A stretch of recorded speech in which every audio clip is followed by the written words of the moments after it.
Travis started showing some heart in the beginning here. We started seeing some of that training day Travis, and then he just bitched out and let the guy go. I kind of see where he's coming from, though, because that dude was going to die. I mean, I can't see Danny letting him go. Now that we know that Danny's wife is dead, he's definitely going to kill him. Alicia said something very important as far as allowing us to understand what the characters are doing and what decisions they're making.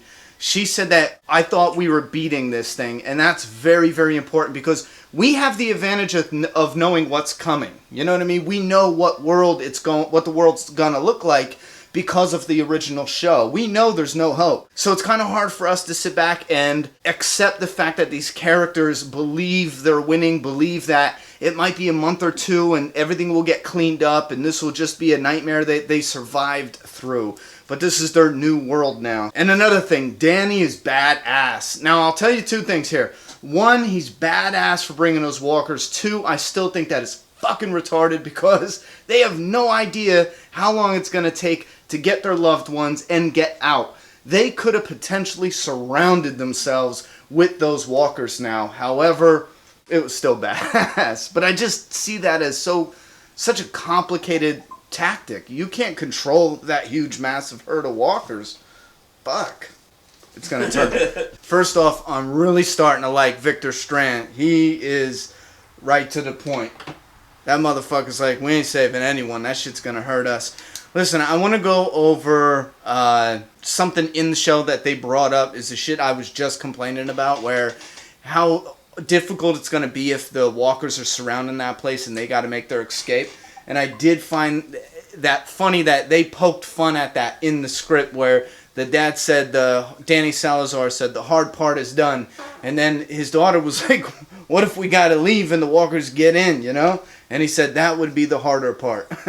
So they did realize there was that little loophole there that is a very, very risky decision to make. However, if you're desperate to save your family, I could see why they would make that decision. Another thing is we get a very good look at how the doctor, even though to me in the beginning she just seemed like a lying bitch to get Liza to just come and help her or whatever, yada, yada, yada. Now we get the clearer picture that the doctor was just trying to do her job and she is fucked just the same. Like she was in a hard spot just the same, and she was doing the best she could do. And I actually love the vibe of the show during that part of it. I thought they knocked that out of the park.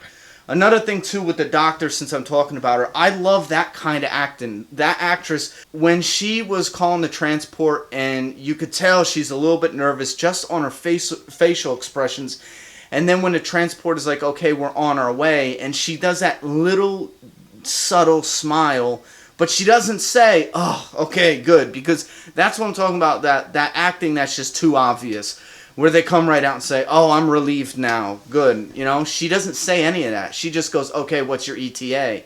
But there's just that little subtle smile where you could just read the character. That's the acting I love, and I think she gets a lot of credit for shit like that. That army guy who ran into those blades, that shit was intense. I love shit like that. I always thought the show was going to be a mad dash for survival in a heavily populated area, and it was just going to be insane shit as civilization is dropping. But I will tell you right now that this season finale is making up for a lot of complaints I had with this series so far. Yeah, go fuck yourself. My biggest reaction to date right now, Fear the Walking Dead, is when Travis just ground and pound the fuck out of Andy. That shit was awesome. Because we seen, what was I telling you before? We seen a little bit of heart, and then Travis is like, you know what, yeah, you know what, might let this dude go. And then you can see it when that dude shows up and puts a gun on Danny Salazar. The moment just clicks with Travis because that's Travis's fault. Travis was like, okay, whatever, and lets him go. And this dude was such a dick to come back and try to get revenge, but not just revenge on Danny Salazar, but he's like, oh, you know what will hurt him more? Let me shoot his daughter. That will really, you know, get to this dude. And let me just highlight this simple fact here because I got so much shit because I was like, fuck the soldier when he was flaying his arm. And I was like, guys, do not forget, this soldier is the one who locked innocent people in the stadium to die. He didn't even give them a chance. For me, you're a coward piece of shit. I don't care how bad the situation is. On top of that, he is perfectly fine with knowing what Cobalt is and not even saying a word, not hinting, not even subtly being like, you know what, maybe you guys need to bounce the fuck out of here or get prepared or something. That soldier is a dickhead from the gate. And a lot of people were like, oh, Danny's a piece of shit, he should die for torturing him. Now we see the full scope of of everything. The soldier's an asshole. Because if he was just going for revenge, he could have just capped Danny. But he wanted to take it to that next level. You know what I mean? And he went after Danny's daughter because he knew that would hurt him more than physical pain would hurt him. And then Travis just unleashed the beast on him, went Ronda Rousey on his ass, ground pound the shit out of him. Travis now jumped from being probably one of the least, yeah, Travis is cool. He's right up there now with Danny and Strand, I'll tell you that. That motherfucker's, we saw some training day on his ass. He trained on his ass. Now I'm just rambling so my cousin has to stand there and he can't sit down because fuck him. What are you eating, cake? Yeah. You know, they called this episode, what was the title? The Good Man. They should have called this shit The Redemption, because this episode brought it home for me.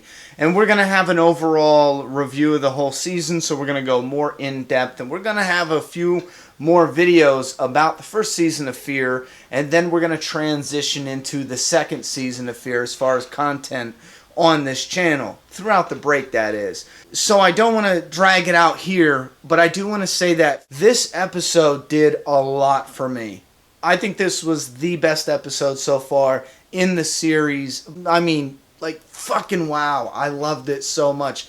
Not only that, it really showed me why they made some of the decisions they chose to do in the beginning, as far as the pacing and skipping over some stuff. And we're going to go over this in other in-depth videos. For example, like if they just showed, I know a lot of people wanted to see more riots and more of this and more of that. And it's like, yeah, if they showed that, that would have been cool for the moment, you know. But as far as getting pulled in with the characters and then going on this ride and then getting the reveals later, I do believe if you would have added more of that, action filler, it would have took away some of the dramatics, especially towards the season finale. I believe that 100%. This was not at all what I expected Fear the Walking Dead to be, as far as the choices they made between like episode 2 and episode 4. You know what I mean? That was just, none of that was anything at all what I imagined. However, now seeing the last episode, I want to go back and rewatch it. 1 to 6, bang it all out. I enjoy this. I really enjoy Fear the Walking Dead. There are some moments I have problems with, yes. Those most likely will never go away. I call this a success, especially the ending. That's just me. Again, we're going to go in depth on this in another video. But please do me a favor, leave your thoughts and opinions down below about the season finale for Fear the Walking Dead.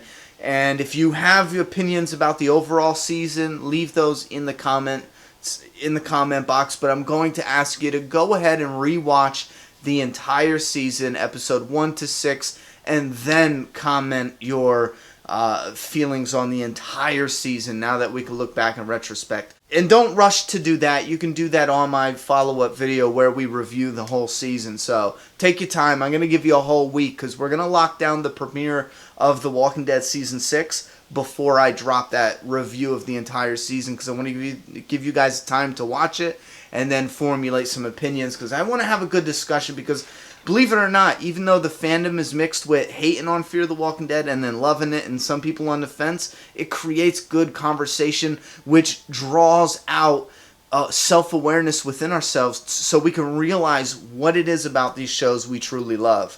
Because a lot of people are still clueless. They just, oh, I like that, I dislike that. Yet sometimes they can't even formulate why they like it, why they don't like it. Anyway, I talked long enough. Your thoughts and opinions in that comment box. I'm done talking. It's your turn. Fuck! Oh, I so called that chick Diane, though. I mean, you can ask my cousins. Way before I was like, yeah, somebody got bit. They pulled a bob on her. Oh, it's on. Shut up. Subscribe now.